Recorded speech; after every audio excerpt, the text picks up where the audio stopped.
Good morning. School নেই। আগে বলো good morning. Good morning. School আছে তো? স্কুল আছে তো পাপা? আজকে নেই। হ্যাঁ, আজকে নেই। আজকে নেই, আছে তো। Tiffin ready. Good morning. আজকে লাঞ্চ ছুটি। চলো ওঠো, ফ্রেশ হয়ে নাও। কি খাবে বলো? চকোস, মুসলি, কি খাবে? জানি না। কোনটা খেতে চাও বলো? ছেলের জন্য একটু আলুর তরকারি করে নিচ্ছি আর পরোটা। আজকে ছেলে টিফিনটা আগে রেডি করে নিলাম, তো উঠে আগে ছেলের টিফিনটাই রেডি করি আর কি। তো যাই হোক, ছেলেও মানে ঘুমই ভাঙতে চাইছে না। এখন বাজে সকাল 6টা। যেহেতু স্কুল শুরু হয়ে গেছে সেহেতু তাড়াতাড়ি তো উঠতেই হবে ছেলেকে, আর এদিকে তার চোখ থেকে ঘুমই ছাড়ছে না।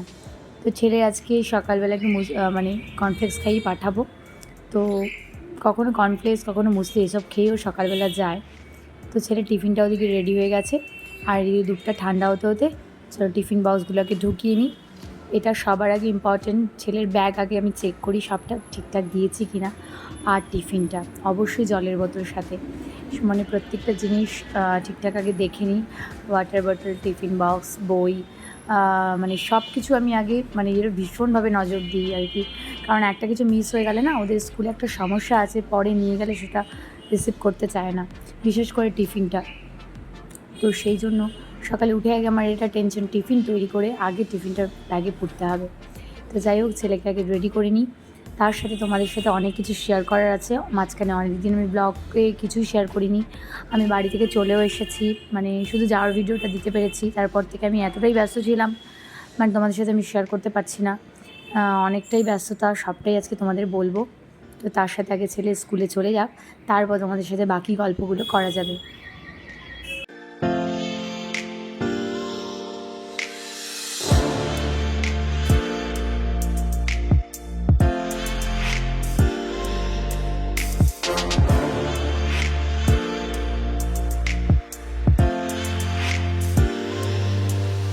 তো ছেলেকে স্কুলে বাসে তুলে দিয়েছি।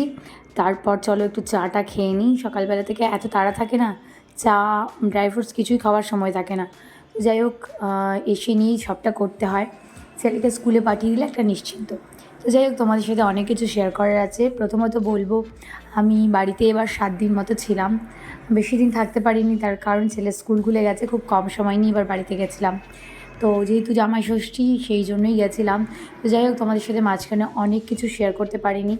তো তার মধ্যে যেটা প্রথম যেই কথাটা তোমাদের বলবো, প্রথমেই বলবো যে আমি এখান থেকে চলে যাচ্ছি, আর কোথায় যাচ্ছি অবশ্যই তোমাদের বলবো। তো আগে চা খেতে খেতে গল্পগুলো করা যাক। সমস্ত কিছু আগে গোছগাছ করে নিই চলো। মানে আমি এখান থেকে চলে যাচ্ছি মানে সমস্ত কিছু শিফট করে নেব অন্য জায়গায়। তাই আজকে থেকে গোছগাছ শুরু হয়ে গেছে, কারণ আগামীকালই আমি শিফট করব, সমস্ত জিনিসপত্র নিয়ে যাব। আর কোথায় যাচ্ছি নিশ্চয়ই বলবো।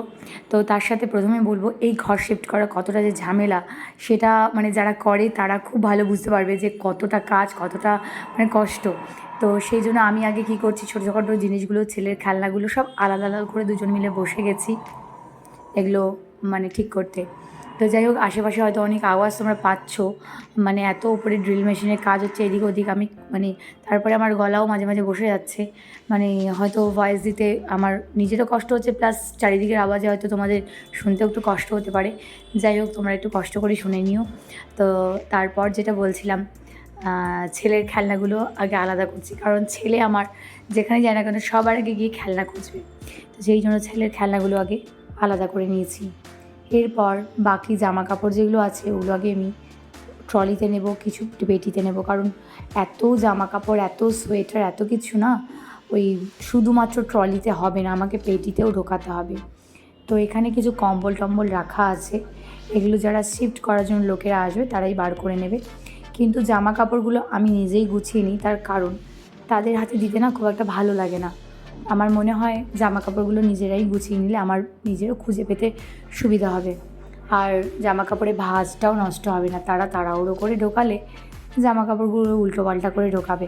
তো সেই জন্য কিছু যেগুলো ভালো জামা কাপড় সেগুলো ট্রলিতে ঢুকিয়েছি, রেগুলার এগুলো কাছে রাখবো, কারণ যেখানেই যাই না কেন সেখান থেকে প্রথমে বার করতে না সুবিধা হয়। আর একান্তই যেহেতু প্রয়োজনীয় জিনিসগুলো আমি কাছে রাখি, আর এটা সত্যি খুবই চাপের আমার ওপর দিয়ে, মানে ভীষণই চাপ যাচ্ছে কয়েকদিন থেকে। মানে আমি বাড়ি যাওয়ার আগেও ফ্ল্যাট খুঁজেছি, তখনই মানে ঠিক করে গেছিলাম আর কি। যাওয়ার আগে একদিন বেরিয়ে 1-2টো রুম দেখে আমি ঠিক করে গেছি।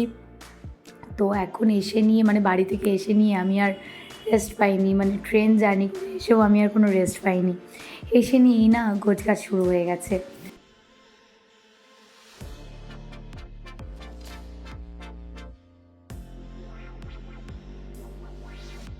তো বেশ কিছুদিন থেকেই চলছে আমার উপর দিয়ে এত কাজ, এত কিছু। তো এখন কি করলাম, উলেন জিনিসগুলো আলাদা করে পেটিতে রেখে লিখে রাখলাম, তাহলে আমার বার করতে খুব সুবিধা হবে। আর পেটির ওপর লিখে রাখলে না, মানে যখন অনেকগুলো পেটি একই রকম তো খুঁজে পেতে খুব সমস্যা হয়। তো যাই হোক, মোটামুটি করে সব পেটিগুলো, মানে যেগুলো আমার কাজ সেগুলো আমি করে রেখেছি। কাল যারা আসবে তারা শুধু বাসনপত্র, মানে আদার্স যা সব জিনিস আছে সেগুলো ঢোকাবে। আমি শুধু পেটিগুলো রেডি করলাম আর ট্রলিগুলো। আর এদিকে দেখো, ঠাকুরের কিছু জিনিস কিনেছি। কাল আমি একটু যেখানেই যাচ্ছি সেখানে আমি একটু সত্যনারায়ণ পুজো করব।